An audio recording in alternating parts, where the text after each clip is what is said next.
What's up, everybody, and welcome to my Payback review. As you can see, there are probably going to be some different live reactions when it gets up because I went to the event for free. Don't ask how I did it, and I probably only have to pay like $10 for transportation. I'm not going to say how I did it, but hey, I was offered to go for free, and I went for free.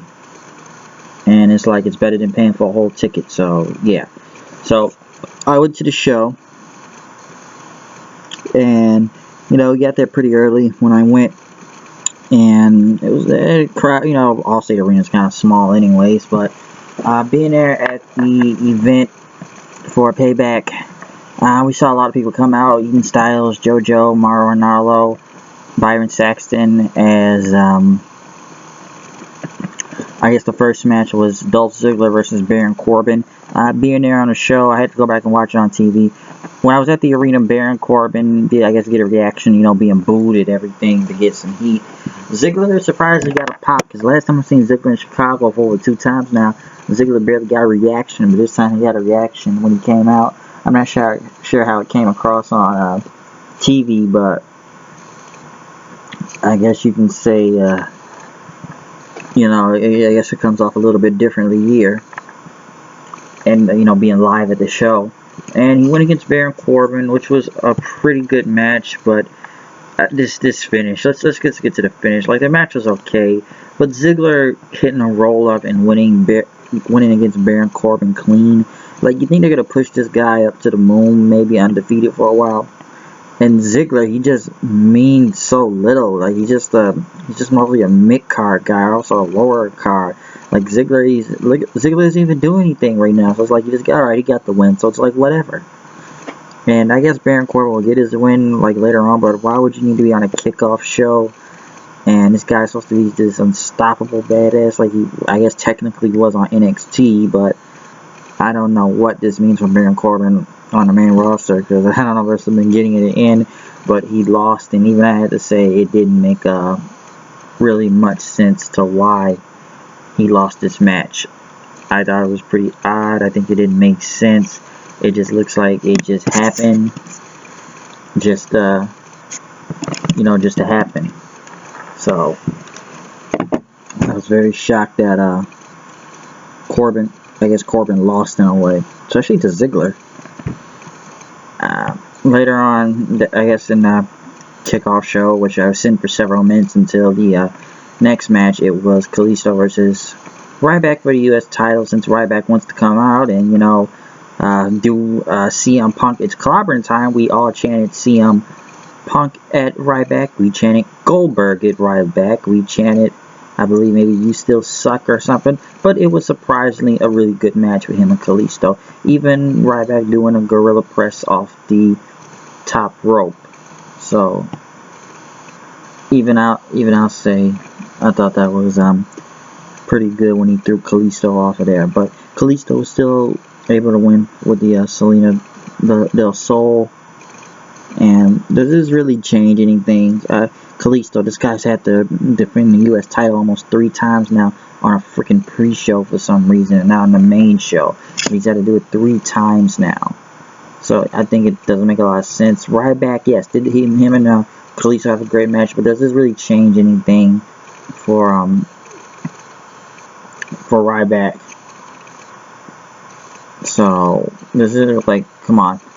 Every bad matches he's had for almost the past 6 to 9 months, but he'll have one good one.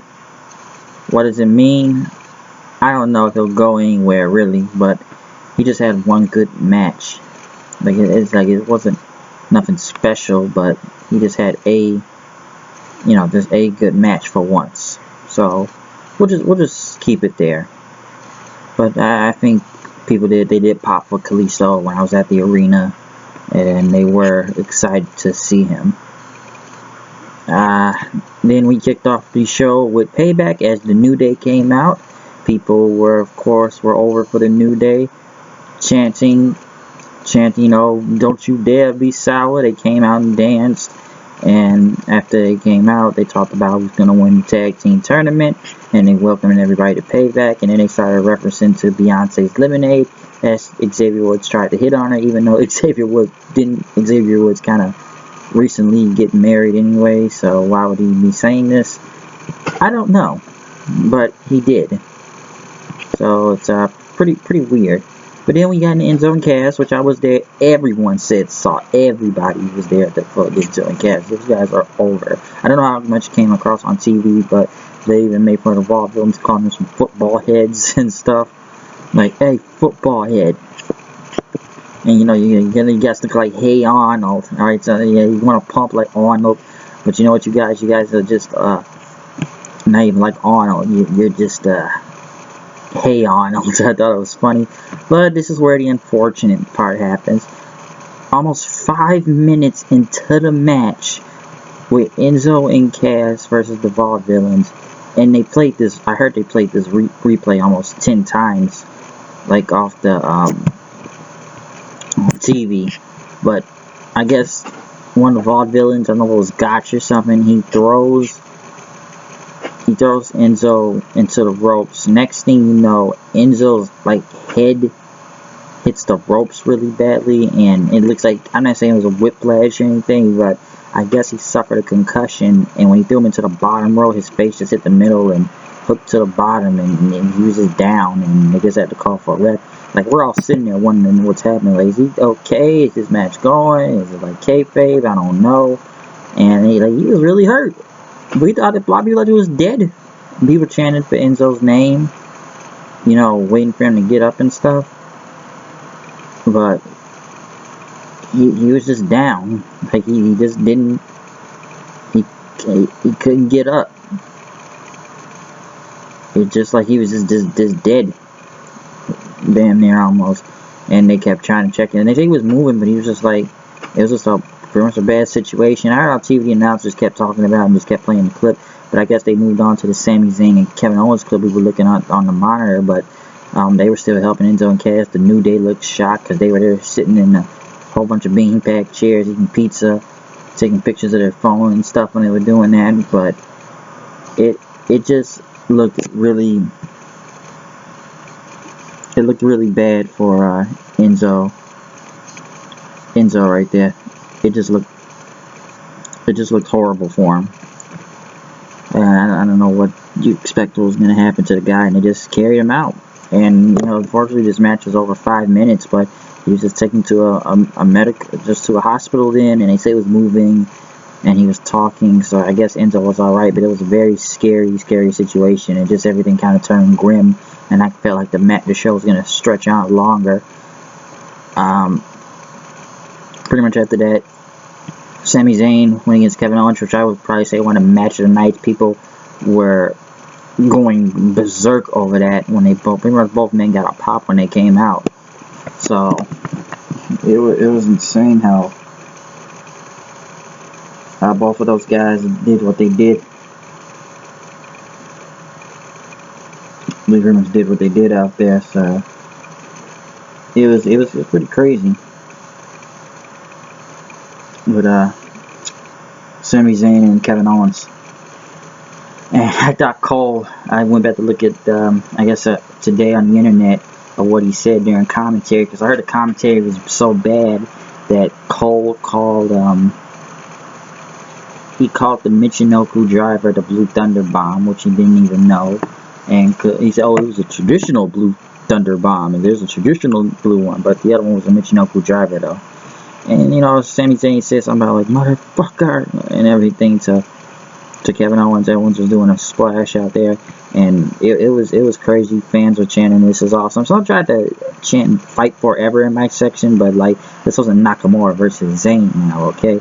And even Sami Zayn, he did that DDT through the ropes, threw Owens back. He was about to do a Helluva kick, but pretty much Owens hit a super kick and hit them with the pop-up powerbomb for the win, which was like a great match, and have a lot of credit to it also, especially having to go on after that scary situation with Enzo and his injury. So he even got on the mic then. He called him in Byron Saxton in the ring, because Kevin said, I am the guy, and they knew he was the better man. I'm done with Sami Zayn. Now I can refocus back on taking my Intercontinental title back, pretty much. And Owens says, I don't care. And they said, well, the match is up next. He says, I'm going to sit here to be there. And, being at the event, I wish I could have heard what Kevin Owens had to say on commentary, because he ripped Cole and Saxon apart. Says, Byron, go call your mother. You suck. Get out of here. Like, shut up. And everything. He kept calling Miz, Mike, and the match with him and Cesaro was great. Cesaro got a big pop coming out and fans chanting Cesaro. And coming out with the suit, thinks he's 007, which I just think is just weird sometimes. I don't know where they're going with this. But they put on a really good match. And it was, but I have to finish. I'm a little skeptical on it. Pretty much Sami Zayn came through the crowd when I was looking. And he jumped Kevin Owens. Both guys brawled with each other. Cesaro hit the swing, about 21 swings, I believe. Hit him with a crossface on Miz, but the referee was distracted by Owens and Zayn battling each other. Cesaro knocked him off the apron. Miz pretty much hit the roll-up pin and still retained his title. Cesaro pretty much then went back outside to Miz and gave him a neutralizer. Owens then hit a super kick on Cesaro. Zayn ran and tried to fight Owens, but he got hit with a pop-up powerbomb. And then after that, he pretty much held up the Intercontinental title and had it in his mouth, thinking he's going to go up, which will probably,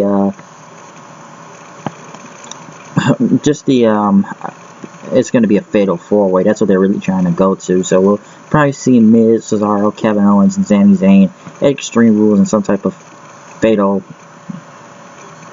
4-way. Fatal 4-way teams. So we'll see how that's gonna go when that happens. But overall, I would say tonight was the Kevin Owens show almost. Kevin Owens was just great on the mic. Kevin Owens had a great match, was great on the mic. Even after this whole Intercontinental title thing, people went nuts in the arena. And I'm telling you, when I was out there in the arena, people were going berserk for Kevin Owens. I will say that right there. I still don't know how it came across on TV, but it went berserk. And, they talked more about Sami Zayn. They talked a little bit more about Enzo Amore throughout the night. He was diagnosed with a concussion, but they said all of the tests came negative, so I guess he'll be alright. Because I almost thought it was going to be another Owen Hart situation, and Enzo wasn't moving, so it was just a really scary out there watching that. Chris Jericho went against Dean Ambrose then. I'm not saying I zoned out through the match, even though Jericho nearly hurt himself, bleeding, hitting once again on the ropes again for some reason. Even Ambrose getting on top of it for the elbow drop, saying "Get up, motherfucker!" Pretty much, they had to block that out. That was pretty crazy. They both put on a good match, and I guess after when Jericho tried to go for a lion salt, Ambrose pretty much kept trying to hook Jericho's arms with hitting dirty deeds and kept kneeing him in the stomach, and then he pretty much hit him with a dirty deeds out there, and Jericho pretty much got pissed and started knocking the tables and hitting everything around it. He snatched a flag, but I guess the camera went away from that quickly. He snatched a flag from a fan. I don't know if it was a Brazilian or a Cuban flag, and the fan just took it back. That's what I saw when I was there, so yeah. So, we'll see how this goes. The match was somewhat clunky. I zoned out a little bit. It was still good. Mauro was talking AJ in the back what he was going to do tonight, which I saw on the monitor. Charlotte went against Natalya. Bret Hart got a big pop when he came out. As they talked, I guess the commentary team talked about him beating the prostate cancer. And let me say this about this match. Great women's match. Really good women's match. Especially with Natalya and Charlotte. Even though this is the same concept they did back in NXT when this happened. I mean, that's pretty much everything. Bret, Flair being there, Charlotte, Natalya. This is pretty much all like the same thing that happened in NXT, even though I think their NXT one was better.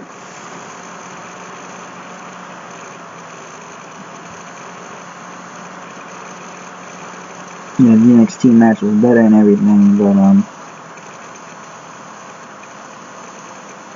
I thought it was a better match, but it was pretty good. Even a little bit of a Suplex City chant when Natalya went for a German.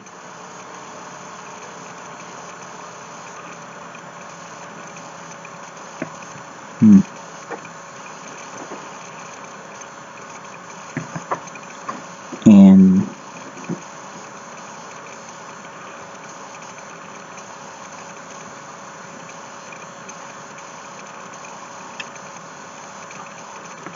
pretty much hit a German suplex. Right after that,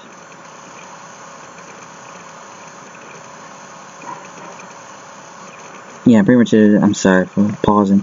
Charlotte going for a moonsault, but this is where the finish comes in. And you know, watching Ric Flair out there, I'm watching Bret Hart out there last night, just watching him, and I'm seeing this from a live perspective because I'm sure the cameras went away. Bret Hart looked so bored. He didn't even cheer for Natalya that much. He just looked bored, and everybody knew Bret Hart didn't want to be there.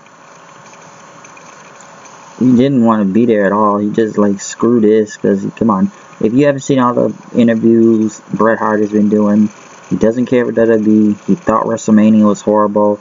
Triple H is a very mediocre wrestler and just doesn't know what he's doing, and he just doesn't give a crap. He has no desire to be there. And the worst thing is this: we got to do a Montreal screw job. It looks like it never dies. And little Nate there, Charles Robinson, someone rings the bell and he gives the title to Charlotte and he runs into the crowd. And then Bret and pretty much comes in, punching Flair, and him and Natalya put sharpshooters on Ric Flair and Charlotte. But wow, we just got to do the stupidity of the freaking screw job, which has been going almost off and over 19 years. Like, Bret signed up to come back for this. My God, just call Jim Neidhart to do this then. Why did it call Natalya's father? Like, why didn't we need to call Bret all the time? It makes no sense. And, you know, Charles Robinson, we gotta have a heel referee now, run somewhere else, and we'll get another match at Extreme Rules in 3 weeks. But it's almost like, who cared for this match? Like, not cared for the match, but this finish, it was just stupid. It was stupidity. I'm seeing people in the crowd pop for it, almost like say, I just sat there, just shook my head, like, here we go, another Montreal screw job again. Like, I literally just sat there while I'm watching people in the crowd, like, going, like, somewhat shocked at this, and then I said, here we go, another Montreal screw job, and it just won't die.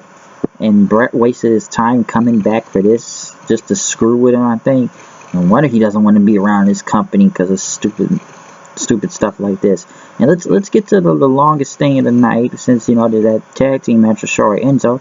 Vince McMahon comes out, and immediately we all chant CM Punk, and it's the thing he wants to say, oh, you can do better. And then they said CM Punk louder. We kept just getting him with CM Punk chants, and even when Stephanie came out, and he said, you people in Chicago are a bunch of animals, as we booed at Stephanie because we didn't really care. I didn't even care what she had to say. And pretty much we all started chanting boring then. And she started talking about Shane and everything, and that Undertaker beat him at WrestleMania. And Shane came out, as we all chanted Shane O'Mac. Shane came out talking about all these highlights and headlines of how Raw's getting better because of them, and 1.8 million subscribers he talked about around WrestleMania time, and you know, everyone's interested in people, the new stars in the ring and stuff. And Shane pretty much said that Stephanie doesn't know anything about the direction of where this company is going into. It's an ego trip. And here's the stupid thing: Vince goes on to say, you know, you're not supposed to be here right now. You lost your match at WrestleMania, but I didn't want you to upstage me. And it just, like, this segment went off almost 20-30 minutes, and I said this is a waste of time. This is just the McMahons once again, and Prince McMahon's just arguing, saying that, oh, where is this new? I'm wondering, what is this new era in WWE? This is once again McMahon's arguing of who wants power more, and Vince says, you know, I want blood pretty much, and you know what? You both get to take control of Raw. There you go, no brand split, nothing. There you go. You get to control. Both of y'all get to control Raw now. So it's almost like I just sat there for almost 20 to 30 minutes watching the McMahons argue, which I've seen on multiple episodes of Raw, SmackDown, pay-per-views in the past. Who's going to get more power? Shane or Stephanie or Vince? One of the three. Someone's getting more power. The Authority, who's getting power around here? Who's controlling the show? They're just battling for power again, the McMahon kids. And even I had to say, it's just stupid. I thought it was stupid. So yeah, but and I guess they talked about more about Enzo and Cass, and you know, the test came back negative, and it's just a concussion, and Enzo should be all right. But it was very scary to see what happened to him. AJ Styles got out, which where I was sitting in my section, it was a little bit between, well, and the whole crowd was chanting AJ Styles, but I've seen these Roman Reigns marks I'm sitting next to, mostly people that's going to cheer for Roman Reigns, or women, children, and casual fans. I say, okay, yeah, this is what I see. And you know, everyone else is going to chant for AJ Styles. And we also chanted, "You can't wrestle," to Roman Reigns, which I thought was funny after he came out and got booed out of the building in Chicago, of course. And people went for AJ in a Pele kick, doing the calf crusher, even doing the forearm. And let me get to this, because AJ hit so many forearms. I guess you know his finisher now, the phenomenal forearm, even off the top rope with a springboard onto the floor, with both of them going through the table. Styles tried to carry Reigns in, but it was a count out. Shane came out then, since we got to overbook things. Shane says it's not. He says no count outs, not in this era. That was the old era. Styles then and did a 450, but Reigns hit his knee up. Hold on. What?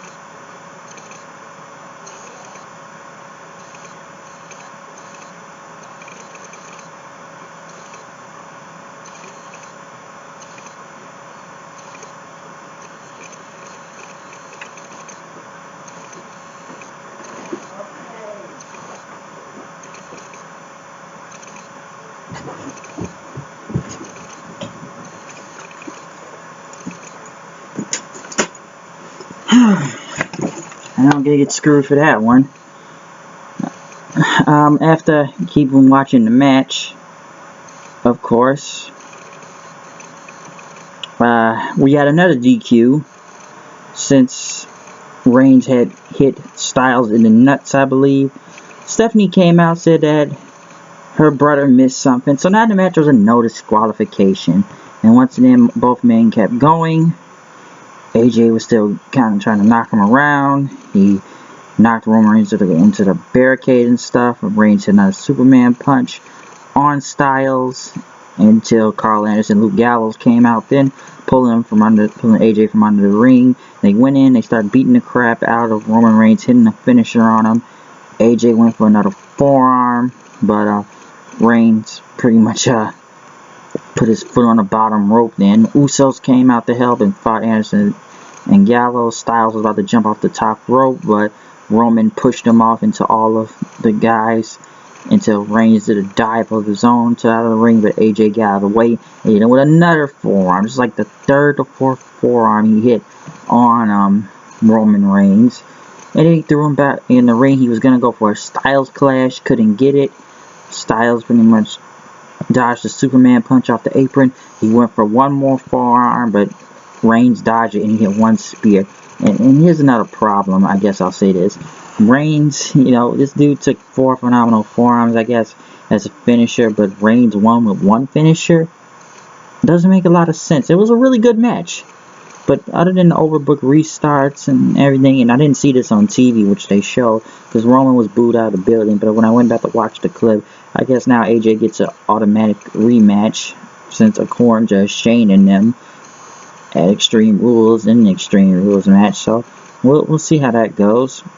And nothing much didn't happen, and people, you know, I was wearing a Bullet Club shirt out there last night, which I am right now, and people were out there asking me all night, where was, they said, where was Finn? Where's Finn Balor? Where's the Bullet Club? Where's the Bullet? I'm seeing random people with Bullet Club shirts to me doing this, which was pretty cool, but, you know, they were just, they were like, where's Finn Balor? Where's Finn? Where's Balor? Where's Finn Balor? Where's Finn Balor? Everybody's just looking for Finn out there, but he never showed, I guess. Would he show up on Raw? I don't know. Did a lot of his show look good on paper? Yes. But there was just retarded things that just happened. The whole McMahon segment went on too long. Owens and Zayn probably had the best match out of the night. The Enzo injury was just freaking scary, I'll say that. Baron Corbin losing, even I had to say, made no sense. The stupid Montreal screw job, which was just God knows why. IC title match was good, but it's set up for a fatal 4-way at Extreme Rules. I thought that tonight was the Kevin Owens show. The title match was great, but we all know people were pissed that Roman Reigns won and overbooked finishes, which I probably already said. But it was a pretty good show, and I enjoyed my time there. The crowd was loud. They were over. They were excited for a lot of things, and they chanted a lot of stuff. I even got to meet the sign guy at Target right after. He was pretty cool. So I even did the Bullet Club thing. So he's a sign guy.